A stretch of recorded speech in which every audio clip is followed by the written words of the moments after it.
Pilot, formula car racer, भारतीय film अभिनेत्री, VO artist और राजनीतिज्ञ और मदर भी, और इसके अलावा बन गई हैं प्रोड्यूसर भी। आपका बहुत बहुत स्वागत है गुल पनाग जी, और ढेर सारी शुभकामनाएं। आपने एक शॉर्ट फिल्म अभी अभी प्रोड्यूस की है जिसका नाम है मनोरंजन। हम उस फिल्म के बारे में बात करेंगे, और स्वागत और शुभकामनाएं। Thank you very much. तो इतनी मल्टी टैलेंटेड हैं आप, कौन सी विधा, कौन सी चीज आपको सबसे ज्यादा अच्छी लगती है जो आपके दिल के करीब है? देखिए, मेरा ये मानना है कि जो ह्यूमन बीइंग्स हैं, जो मनुष्य हैं, वो बाय डिफॉल्ट मल्टी टैलेंटेड है, क्योंकि जो हमारा डीएनए है वो अभी वही डीएनए है जो शायद हंटर्स गैदरर्स का था जब हम जब आदि मानव काल में रह रहे थे। तो सब कुछ करना पड़ता था आपको, ऐसा नहीं था कि आप चूज कर सकते थे कि मैं सिर्फ खाना बनाऊंगी या खाना बनाऊंगा, मैं सिर्फ हंटिंग करूंगा, मैं सिर्फ फल पौधे लेकर आऊंगा। सबको सब कुछ करना पड़ता था। फिर जैसे जैसे सिविलाइजेशन आगे बढ़ती गई, आई थिंक लोगों ने डिसाइड कर लिया कि आप इसी लायक हैं या फिर आपको यही करना चाहिए। और फिर ऑफकोर्स हम तो जानते हैं कि जो बैकग्राउंड से आप हैं या जिस घर में पैदा हुए हैं वही आपका व्यवसाय बन जाता था। तो मुझे लगता है कि हर ह्यूमन बीइंग में काबिलियत है बहुत सी चीजें करने की, या मजबूरी की वजह से या फिर रुचि की वजह से हम शायद उन चीजों को परसू नहीं करते हैं जो हम परसू कर सकते हैं। तो जब मैं किसी एक एक एक रोल में होती हूँ एज ए प्रोड्यूसर, जो आपने बताया कि हालांकि 2015 से मैं प्रोड्यूस कर रही हूँ, ये मेरी सेकंड शॉर्ट फिल्म है और हमने बहुत सा नॉन फिक्शन शोज प्रोड्यूस किए हैं डिस्कवरी नेटवर्क वगैरह के लिए। तो मेरे कहने का मतलब है कि जब मैं एक रोल को अदा कर रही होती हूँ as a producer, as a mother, as an individual, मेरे लिए उस वक्त वो ही रोल सबसे अहम होता है। मैं ये नहीं सोचती कि अब मैं इसको सबको बैलेंस कैसे करूँ। आप जिस मोमेंट में है, और शायद हर फिलॉसफी भी यही कहती है, जो फलसफा की बेसिस है, कि आप जिस मोमेंट में हैं आपको उसके बारे में सोचना चाहिए, क्योंकि अगला सांस आएगा नहीं आएगा वो तो पता ही नहीं है हमें। तो उसी उसी को एक तरीके से इंस्पिरेशन लेते हुए मैं समझती हूँ कि जो मैं इस वक्त कर रही हूँ मेरे लिए सबसे ज्यादा मनपसंद वो ही चीज है, जैसे कि अब आपसे बात करना। मेरा सौभाग्य है, और मैं ये जानना चाहता हूँ हमेशा, जिस समय आप आई थी आपने एक साथ कई जगह पर मतलब प्लेटफॉर्म में थी आप, ब्यूटी उसमें थी और काफी जगह अभिनेत्री भी थी और सब काम एक साथ करी थी। कितना मुश्किल था, कितना आसान था, घर का कितना सपोर्ट था? क्योंकि हम बात की शुरुआत आज ऐसे करें, हालांकि फिल्म की बात करेंगे, लेकिन थोड़ा फ्लैशबैक में मैं जा रहा हूँ। कितना आसान था, क्योंकि जैसे आपने कहा कि हर किसी के लिए संभव नहीं होता, अपना शौक को परस्यू करना संभव नहीं होता। तो मुझे जैसे बताइए। कि ललिता, जो मैंने ये कहानी जो लिखी है, जिसका डायलॉग स्क्रीन पे सुखमनी ने लिखा है, वो भी एक ऐसी औरत की कहानी है जिसके बहुत सपने थे, पर परिस्थितियों की वजह से या फिर कुछ उसने ऐसे फैसले लिए, निर्णय लिए कि वो नहीं परसू कर सकी अपने सपनों को, अपने गोल्स को। तो मुझे लगता है कि सही पर्यावरण में होना बहुत जरूरी होता है। और अगर अगर आपकी अपब्रिंगिंग इस प्रकार की है कि आपको हर चीज में सपोर्ट मिलती है, अगर आपकी लाइफ पार्टनरशिप्स जो है, एक तो आपकी मैरिज की पार्टनरशिप होती है, बहुत सी दूसरी पार्टनरशिप्स भी होती हैं, दोस्त होते हैं, वेल विशर्स होते हैं। तो मुझे लगता है जो भी आप जिंदगी में कर पाते हैं वो सिर्फ एक सपोर्ट सिस्टम की बदौलत है। और मैं अपने आप को बहुत ही खुशनसीब समझती हूँ कि मुझे मौके बहुत मिले। हाँ, ये बात जरूर है कि मैंने उन सब मौकों का बहुत अच्छे से फायदा उठाया। मौके सबको मिलते हैं अधिकतर, मतलब खासतौर पे जिनको एक मिस इंडिया खिताब का प्लेटफॉर्म मिल जाए, बहुत सारे मौके मिलते हैं। पर कुछ लोग अलग अलग मौके परसू करते हैं, अलग अलग अपॉर्चुनिटियां परसू करते हैं, और कुछ लोगों को लगता है कि हमें यही करना है। वो भी एक इंडिविजुअल डिसीजन है, एक व्यक्तिगत डिसीजन होता है कि आप क्या इतना सब करना चाहेंगे या फिर आप इसी चीज पर सिंगल माइंडेड फोकस की तरह उसे परस्यू करेंगे। मुझे लगता है कि मेरे लिए अलग चीजों को परस्यू करना एक सर्टेन लेवल की प्रतिष्ठा तक संभव है। और वो मैं मानती हूँ मेरी मेरी रुचि के अनुसार भी है। पर एक ही चीज मैं हमेशा करती रहूं, वो शायद मेरे लिए मुश्किल होगा कि एक ही चीज को परसू करो सिंगल माइंडेड फोकस की तरह। बहुत मुश्किल है मेरी जो पर्सनैलिटी है उसके अनुसार।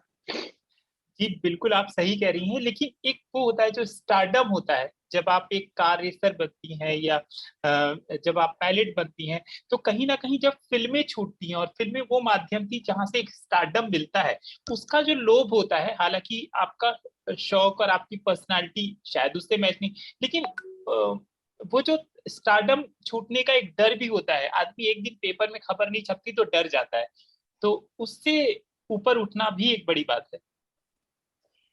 देखिए, उसके उसके तीन जवाब हैं। पहला ये कि मेरे लिए शुरुआत से एक बहुत जो क्लैरिटी थी वो ये थी कि मेरे लिए ये जो इंडस्ट्री है बहुत मायने रखती है, पर एक जरिया है, ये अपने आप में एक प्राप्ति नहीं है।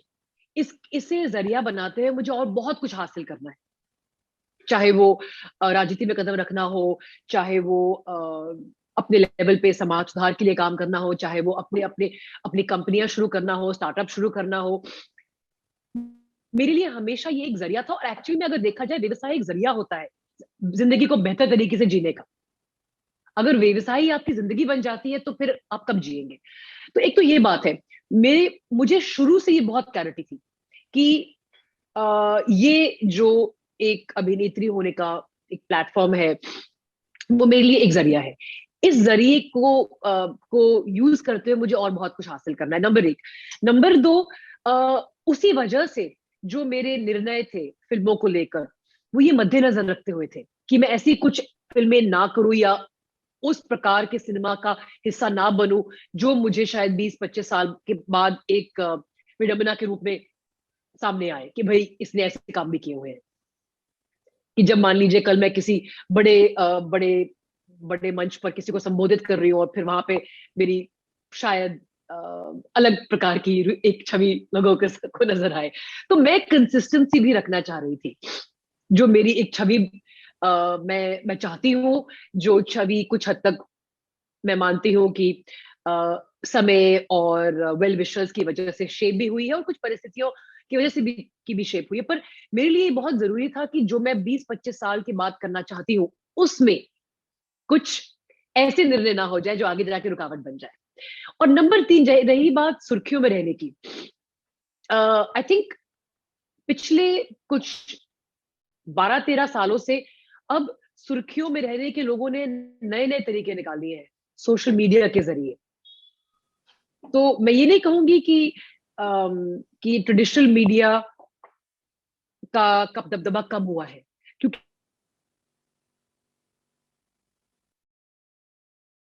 शायद सोशल मीडिया के बाहर कोई छवि नहीं है, या कोई कोई मैं ये तवज्जो नहीं कहना चाहूंगी, पर मतलब कोई उनकी स्टैंडिंग नहीं है। पर जो ये बैलेंस है कि आज अगर कोई पब्लिक फिगर चाहती है कि मैं अपने बारे में कोई कुछ प्रकट करना चाहूं, तो उसे एक एक इंटरव्यू देने की आवश्यकता नहीं है। मैं आपको एक उदाहरण दूंगी। कुछ साल पहले आई थिंक दीपिका के बारे में किसी न्यूज़पेपर ने कुछ अच्छा नहीं लिखा था, तो उन्होंने बढ़िया से क्लैरिफिकेशन दिया। अब ये मौका उनको, अगर 10 साल पहले की बात होती तो उन्हें एक इंटरव्यू देनी पड़ती, अपने पब्लिसिस्ट के जरिए एक एक स्टेज बनाना पड़ता कि भाई देखिए, मुझे इसका काउंटर देना है। उन्होंने फटाक से अपने ट्विटर पे लिख दिया कि भाई मैं हूं, ये मेरी लाइफ है, ये मेरी बॉडी है, मैं जो मर्जी करूं। मुझे एग्जैक्ट कॉन्टेक्स्ट प्रॉपर तरीके से याद नहीं है, पर मैं एक उदाहरण देना चाहती हूँ कि आज लोगों के पास बहुत से जरिए हैं जिनके थ्रू वो अपने आप को न्यूज में रख सकते हैं, भिन्न भिन्न तरीकों के द्वारा। जी बिल्कुल सही बात। सब तरीकों से मैं शायद सहमत नहीं हूँ, पर लोगों के पास जरूर ये ऑप्शन है, क्योंकि हम जेनरिकली बात कर रहे हैं, मेरी बात नहीं कर रहे स्पेसिफिकली। लेकिन मुझे ललिता को देख के डर लगता है, बड़ी सी बिंदी, फिर वो जब पहले तो स्वागत करती है अपने यहाँ जो गेस्ट आए हैं उनका, फिर उसके बाद जो उसकी भाव भंगिमा भंगिमा होती है वो डराती है। उसके घर का वातावरण बाद में थोड़ा डराता भी है। किस तरह की बिल्कुल। लड़का?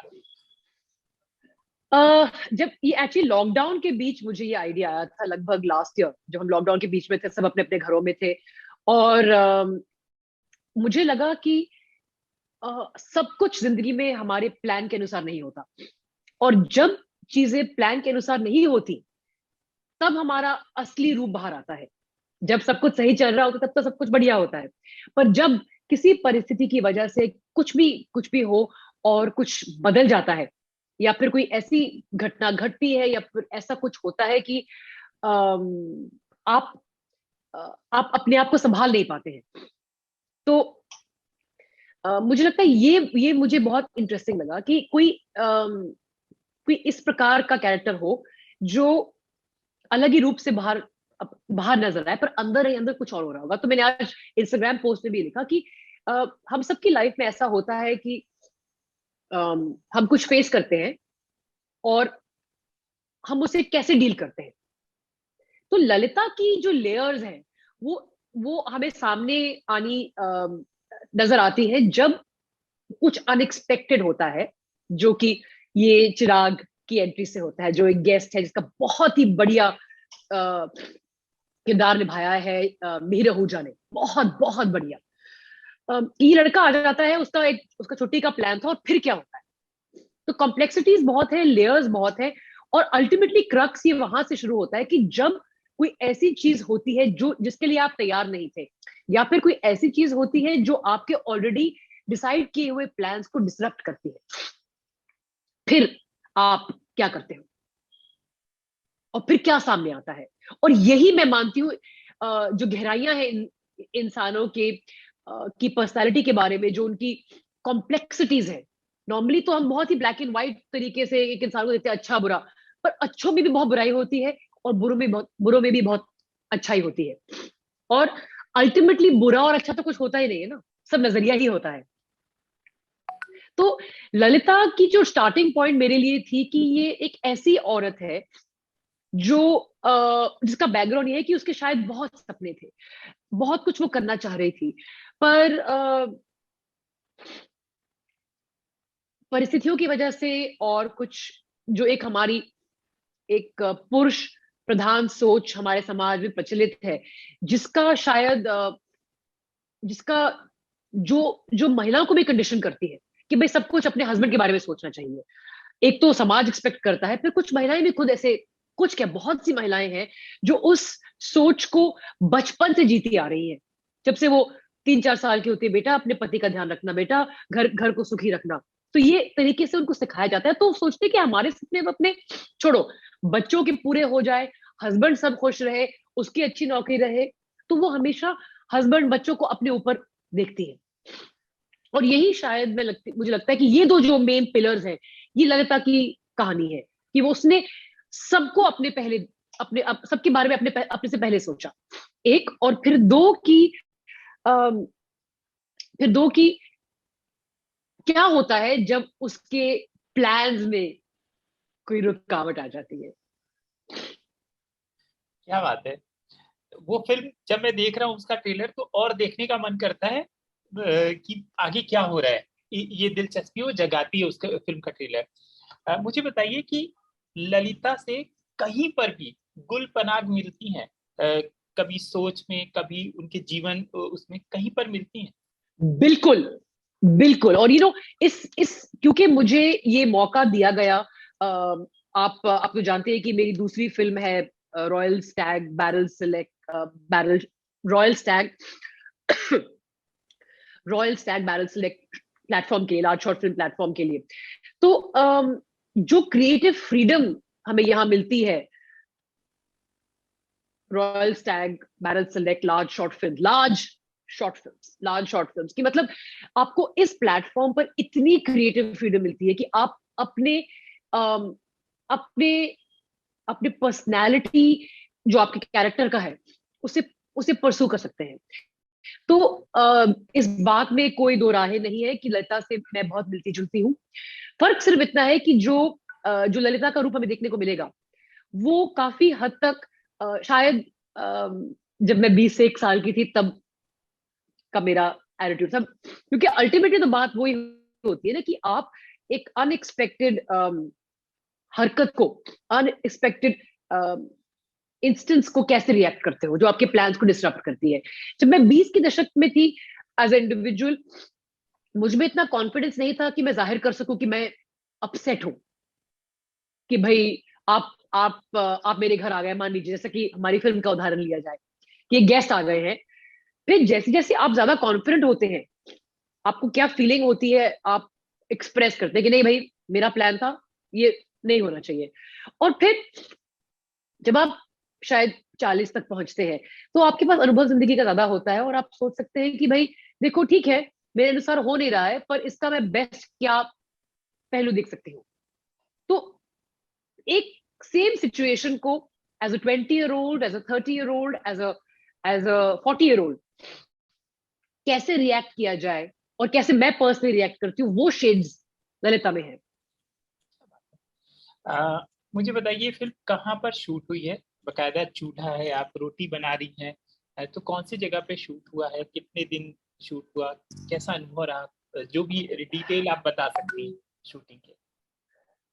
ये फिल्म हमने बम्बई में शूट की और इसका मैं डेफिनेटली बहुत बहुत इसका क्रेडिट देना चाहती हूँ हमारे एग्जीक्यूटिव प्रोड्यूसर को, नीरज जी, जो मेरी प्रोडक्शन कंपनी के साथ काफी देर से जुड़े हुए हैं, ऑलमोस्ट 4 साल से जुड़े हुए हैं। और हमने उन्हें बताया कि भाई यही लोकेशन चाहिए, एक स्मॉल टाउन फील, एक छोटे शहर का सरकारी घर, और बम्बे में ही करना है, क्योंकि एक शॉर्ट फिल्म के लिए ट्रैवल करना, एक्टर्स भी बिजी होते हैं सब, खासतौर में सत्यजीत जी जो कि मेरे हस्बैंड का किरदार निभा रहे हैं, बहुत बिजी एक्टर हैं, बहुत ही बढ़िया एक्टर हैं। मिहिर बिजी है। तो हम ये चाह रहे थे कि भाई वो फील भी आए और एक्टर्स को असुविधा का सामना भी ना करना पड़े, क्योंकि 3 दिन की शूट थी हमारी। 3 दिन की शूट के लिए फॉर एग्जाम्पल जो शायद सत्यजीत जी का काम था वो 1.5 दिन का था मेरे ख्याल से। अब 1.5 दिन के लिए मैं उनको कहाँ अगर लेके जाऊं तब कितना शेड्यूल डिस्टर्ब होगा। तो नीरज जी ने जमीन आसमान एक कर दिया एक ऐसी लोकेशन को ढूंढने के लिए जो ये रिफ्लेक्ट करे। पीछे एक